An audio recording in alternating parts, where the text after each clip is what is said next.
Aqui, ó. Padre Fábio, se eu estiver errado, me corrija. Quem escreveu foi a Ana. Eu recebi um convite para trabalhar na comunidade e não aceitei. Fui severamente criticada por isso. Eu sei que moro perto da igreja, passo em frente e poucas vezes entro. Mas eu nunca deixei de dar um sorriso para o garoto que vigia os carros, vê-lo feliz. Quantas vezes minha vizinha, que é sozinha, me convida para entrar e conversar, eu nunca recusei. Quantas vezes pelo caminho encontro pessoas conhecidas que elogiam os meus filhos com sinceridade. Eu sei que não faço esforço nenhum para ser uma boa cristã dentro da igreja, mas eu faço um esforço danado para minha casa ser um lar, programar bem os meus filhos, ter amigos, ser amiga, aprender com os meus erros. Eu me considero cristã, porque amo Jesus. O que eu recebo de bom é consequência. Sua bênção. Um grande abraço, Ana. Na verdade, a Ana fala demais, é um desabafo, né? Ela deve ter sido criticada por não ter nenhuma atividade dentro da igreja, né? Eu acho interessante, Ana, que a primeira coisa que a gente tem que viver, realmente você já está vivendo. Não adianta nada a gente estar enfiado lá dentro da igreja e a gente ser uma pessoa ruim, não é verdade, gente? Aliás, o que é de gente ruim que você encontra enfiada dentro da igreja... Aquelas que falam assim, tem 30 anos que eu coordeno a pastoral do batismo.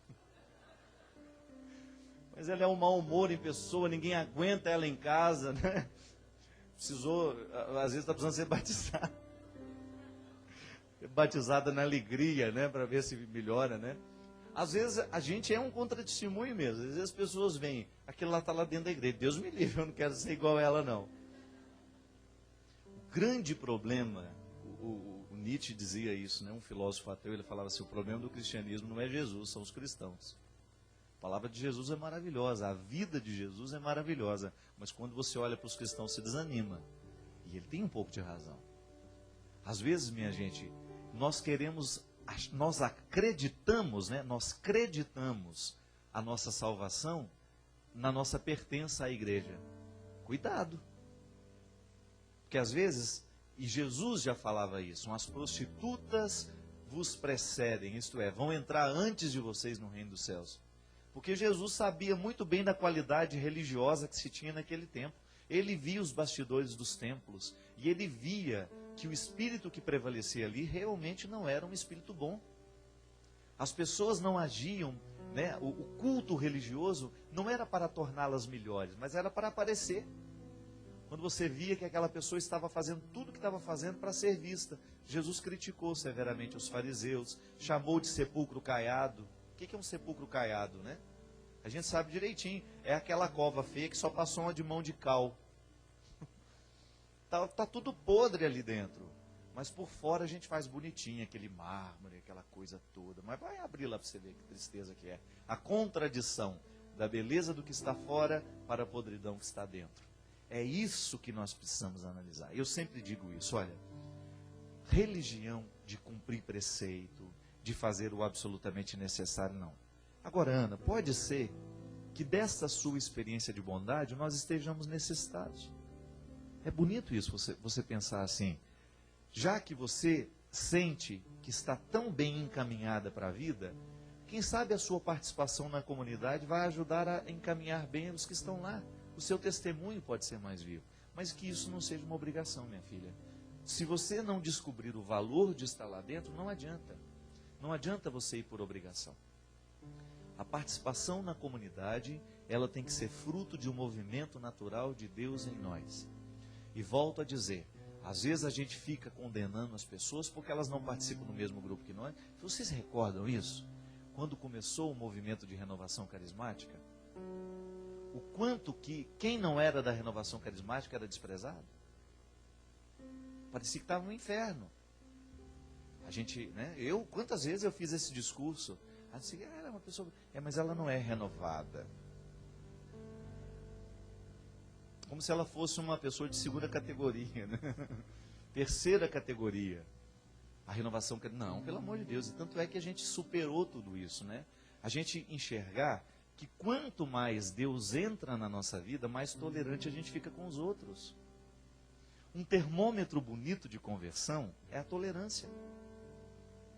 Não adianta nada ir à missa, comungar, fazer tudo, papapá, se quando você chega em casa, você não tem tolerância com as pessoas que são difíceis para você. E mesmo porque o evangelho está sendo proclamado nessa hora. Na hora que você abre a porta, que você chegou da missa, se não existe um testemunho no seu jeito de viver, no seu jeito de acolher os que estão lá, os que não foram, né? Porque tem gente que já chega com aquela cara emburrada, né? Ninguém foi à missa nessa casa hoje. E tá todo mundo feliz lá, né? A única pessoa que tá mal é a que foi. A única ruim da história é a que foi, porque só ela tá mal-humorada, só ela, né? Aí parece que a gente faz o absolutamente contrário do que viria fazer. Aí a gente trata mal, a gente chuta o cachorro, né? Derruba o balaio de manga. Como se todo mundo tivesse que, né, que viver a mesma experiência que nós. Não, pelo amor de Deus. Eu sempre digo isso, olha. O principal da religião em nós tem que ser fazer a gente ser um ser humano melhor. Isso não é reduzir a religião ao contexto do humano, não, não. Mesmo que a gente só pode ser melhor quando nós vivemos a vida na graça. Fora da graça, a gente só é desgraça, não é? A gente vira uma desgraça se a gente não está na graça. Então, a minha experiência com Jesus, ela me faz ser melhor. A minha participação na Eucaristia me faz ser mais tolerante com os que eu não conheço, com aqueles que não vivem do mesmo jeito que eu. E assim eu vou aproximando as pessoas de mim, gente. Eu não posso entender que uma pessoa seja religiosa, literalmente falando, o bom sentido da palavra. Religioso é aquele que liga, que religa, que traz para perto. Agora, se eu sou um religioso, se eu espanto todo mundo, alguma coisa está errada comigo. É igual freira, que a gente tem medo de freira, né? Todo mundo tem medo, um pouco de medo de freira. Claro que tem muita freira, irmãs religiosas. Eu, particularmente, tenho experiências muito positivas com irmãs. Mas existem pessoas que têm pavor, sabe por quê? Por causa daquela época que isso.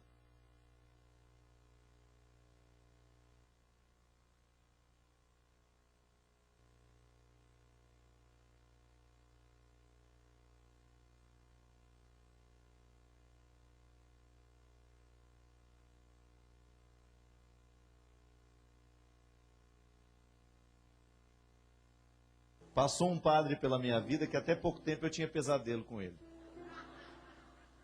Do tanto que o homem era bravo. Sabe quando você sonha que ele está chegando perto e você acorda naquele desespero, já querendo, né? Então, existem pessoas que têm o dom de nos afastar. E engraçado que, na verdade, elas são frágeis, né? Durante muito tempo, o modelo de padre foi baseado assim. Quanto mais respeito a gente tivesse dele, menos a gente via que ele era pecador. Então, ele queria assim, né? Queria parecer o bom na história. Hoje não, acabou isso. O verdadeiro líder religioso é aquele que traz para perto. É aquele que inspira confiança. Já contei para vocês a história do Padre Léo? O Padre Léo, uma vez, ele atendia lá no Colégio São Luís, né? Lá em Brusque. Eu vi o Padre Léo começar esse sucesso todo dele. E aí eu era fráter lá. Aí ele me encontrou rindo, né? Falei, você não sabe o que me aconteceu hoje aqui. Eu falei, o que foi? Essa zanta dessas mulheres que mandam os filhos confessar, obrigado. Acha que a gente vai resolver o problema delas. Eu falei, o que aconteceu, Léo? Não, eu estava entrando ali, aí vi um rapaz sentado lá e me chamou a atenção, ele sentado no meio-fio ali perto do colégio. Eu perguntei, meu filho, o que você está fazendo aí? Ele falou assim, minha mãe queria que eu viesse aqui confessar, mas eu não estou com vontade de confessar nada, estou só esperando passar a hora para ir embora, para ela achar que eu confessei. Aí ele virou e falou assim, mas você vai confessar com quem, rapaz? Tem padre aí? Ele falou, tem um tal de Padre Léo. Aí o Léo falou assim, aí o Léo achou interessante, aí o Léo sentou do lado dele. E isso, gente, lá perto da sala onde o Léo estava atendendo, estava uma fila de dobrar quarteirão, esperando por ele. E era logo depois do almoço, ele sentou. Mas esse Padre Léo atende aí? Diz que ele é diretor desse colégio aí. E aí ele falou assim, eu também não gosto desse trem de confessar, não. Eu nunca dei certo com esse trem. Ele falando pro menino, né, pro rapaz. Acho uma bobageira esse trem de ficar falando um pecado papado. E aí conversa vai começando. Mas o que você queria falar para ele, rapaz, que você está tão preocupado? Eu queria falar para ele os trem aí. E aí contou tudo que ele queria falar pro pai.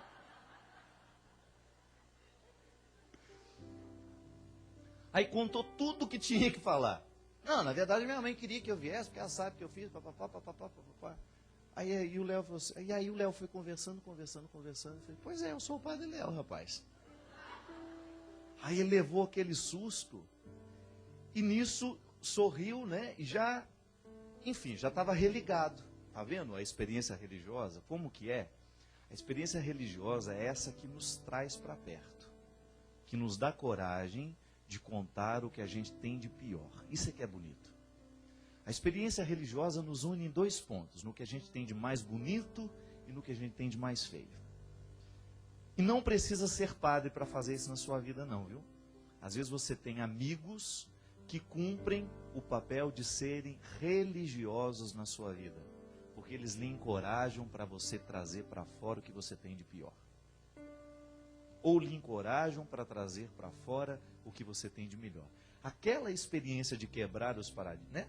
Porque ele poderia muito bem falar, ele poderia passar direto, não. Eu só atendo confissão dentro da minha sala, você vai ter que agendar um horário comigo. Ele nunca mais volta. Nunca mais volta. Agora, se a gente quebra o protocolo para aproximar, isso é uma experiência. É o que Jesus fazia, minha gente. Eu pergunto para vocês, Jesus tinha algum protocolo ao lidar com as pessoas? Não tinha. Liga para a minha secretária, passe um e-mail, que eu vou ver o que eu posso fazer para você. Não. Era a experiência de encontrar. É aquela experiência de você estabelecer o vínculo que pode. E de você fazer o bem que você pode. É bonito você pensar isso. Eu penso isso também. Você descobrir que a sua atitude pode ser religiosa o tempo todo. Aí você descobre que você reza com a sua atitude. Quando você faz questão de oferecer ao outro o que você tem de melhor. Quando você faz questão de dar ao outro a sua melhor parte. Então eu não vivo para fazer fofoca, eu vivo é para congregar. Se a minha palavra não vai fazer diferença, eu não vou falar. Para que eu vou magoar você? Volta a dizer, né? É aquele espírito de porco, né? Tem gente que só faz questão de dar notícia ruim. E vaza, né, depois, né? E fica bravo se alguém deu a notícia ruim antes dela. Como é que você já sabe? A nossa experiência não precisa... É isso que eu estou falando. A participação na comunidade é importante por causa da vida sacramental. Ponto. Da vida sacramental nasce a vida fraterna. Então eu gosto de estar na minha comunidade porque eu me encontro com as pessoas, eu estabeleço vínculos, eu descubro a necessidade de um e outro, aí faço aquilo que nós falamos no primeiro bloco. De repente eu descubro que tem uma família necessitada de ajuda financeira. As aparências enganam, gente. Quanta gente às vezes está necessitando de um dinheiro para uma consulta e não tem?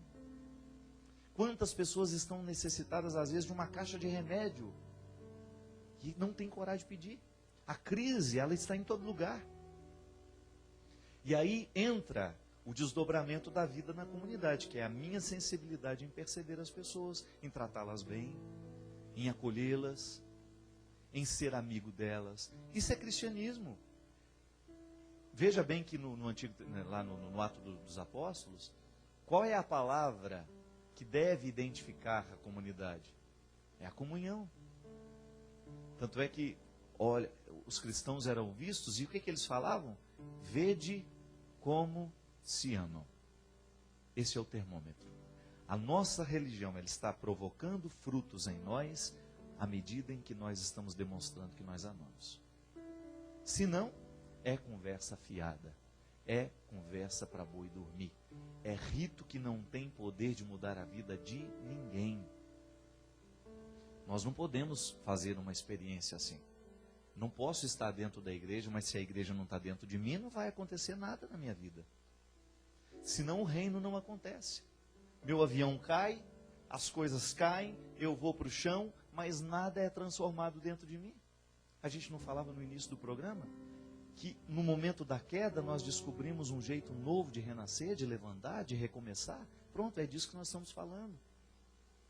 A minha experiência dentro da igreja, ela me fortalece no momento da minha queda. A minha vida nos sacramentos me fortalece para me erguer destas inúmeras quedas que vão acontecendo ao longo da minha história, ao longo da minha vida. E isso é o bonito, né? quando a gente descobre que dentro de mim há ainda um espaço a ser descoberto. O meu cristianismo ainda não está totalmente revelado. E há algumas áreas da minha vida em que eu ainda estou no Antigo Testamento. Eu ainda preciso conhecer Jesus. Porque às vezes nós já conhecemos Jesus em diversas áreas da nossa vida, nós já conhecemos Jesus. Mas talvez Jesus ainda não tenha entrado em algumas áreas do nosso coração, é porque a gente ainda não apresentou o nosso coração a Ele. Não, Jesus, eu quero ser cristão, mas eu não quero que você mexa no meu dinheiro. Eu não quero repartir isso com ninguém. Então eu sou cristão até aqui. Ah, Jesus, tá bom, eu quero ser seu seguidor, mas eu quero continuar fazendo a minha fofoca, Jesus. Eu não consigo ficar, não. O que eu vou conversar com a Marlene depois do almoço? Então, a gente apresenta o coração a Jesus, mas a gente não apresenta ele todo. Aí é só você pensar. Quais são as partes do seu coração que ainda não foram apresentadas a Jesus? Ou quais foram as quedas que você levou na vida e que você ainda não foi capaz de descobrir o que aquilo poderia te ensinar? Ou às vezes até descobrir que está deitado lá até hoje, né? É como se o Luiz Augusto, ao saber sobrevivente, né, o saber-se sobrevivente do acidente, ele decidisse ficar no meio dos escombros. Quantos de nós, o avião cai, a gente sobreviveu, mas a gente fica no meio dos escombros? Ou não é raro isso acontecer, não? Quantas vezes você descobre que você está no meio de escombros, porque você ainda não teve coragem de assumir que você sobreviveu? Preferiu ficar meio morto. Preferiu fazer a experiência de não ir adiante. Fica lá, precisando de ajuda o tempo todo, sendo vítima o tempo todo. Alguém tem que levar as coisas para você, porque você está no meio dos escombros, não tem coragem de sair. Não, pelo amor de Deus. Depois da tragédia é hora de recolher o que sobrou. Depois do acidente é hora de recomeçar a vida. Se nós sobrevivemos, se nós estamos na experiência favorável de poder continuar, não percamos tempo. Fazer o reino de Deus acontecer é isso, é você tomar a atitude certa para que a vida prossiga. Não temos o direito de ficar parado. Não temos o direito de ficar lamentando, meu avião caiu, e agora? E olha para um lado, e olha para o outro. E olha para um lado, e olha para o outro. Estado de vítima é isso, né? Aliás, eu quero agradecer. Nós com aquela estratégia de comprar. Lembra que eu falava isso? Nós precisamos começar a comprar os nossos livros nas grandes redes de livraria do país. Lembra que eu falava? Viram o resultado na semana passada? 2 livros na lista dos mais vendidos da Veja. 1 da Canção Nova. Vitória de vocês. Fiquei feliz demais, porque o Quem Me Roubou de Mim entrou na semana passada, se manteve nessa semana, e se a gente continuar fazendo essa experiência, a gente vai fazer essas livrarias ter os nossos produtos lá, que antes eles não queriam ter. Bom, mas agora na hora que apareceu na lista da Veja, né? Então fica com o reconhecimento. E naquele livro, Quem Me Roubou de Mim, eu falo do espírito de vítima. Existem alguns sequestros, né, da subjetividade, dos afetos, que faz a gente virar vítima. O que é a vítima, gente? A vítima é alguém cujas fraquezas nós podemos explorar. Aquele que viveu a queda e que está no meio dos escombros vive a condição de vítima. Vítima não dá conta da vida, ela vai ser sempre uma coitadinha. Olhem para mim, tenham pena de mim, eu não consigo viver, eu não estou dando conta da minha vida está difícil demais. Mas aí, você precisa descobrir que este estado de vítima, ele é alimentado por você mesmo. Pare de falar. Primeira coisa que a gente tem que parar, que a gente tem que mudar é o discurso. Eu não estou dando conta, eu não sei, não, para de falar isso. E começa a trabalhar em torno do que você não dá conta e em torno do que você não sabe. Porque é o único jeito que a gente tem de superar o estado de vítima. O reino de Deus não é feito de vítimas. O reino de Deus é feito de pessoas que lutam. Não importa que a gente perca. Nós vamos perder de vez em quando. Mas o mais importante é a gente não desistir de lutar. É a gente ir adiante. É a gente abrir as fronteiras, demarcar o nosso território e dizer, eu não desisto. Assim como Luiz Augusto teve a bonita experiência de sair vivo dos escombros de um avião que caiu. Nós também podemos fazer. Pode ser que seu aviãozinho esteja também perigando de cair. Levante desse solo. Pode ser que o seu aviãozinho já esteja no solo. Pode ser que a sua vida já esteja nesta experiência. Você está precisando sair dali. Saia do meio dos escombros. Redescubra o valor de viver e de ser feliz.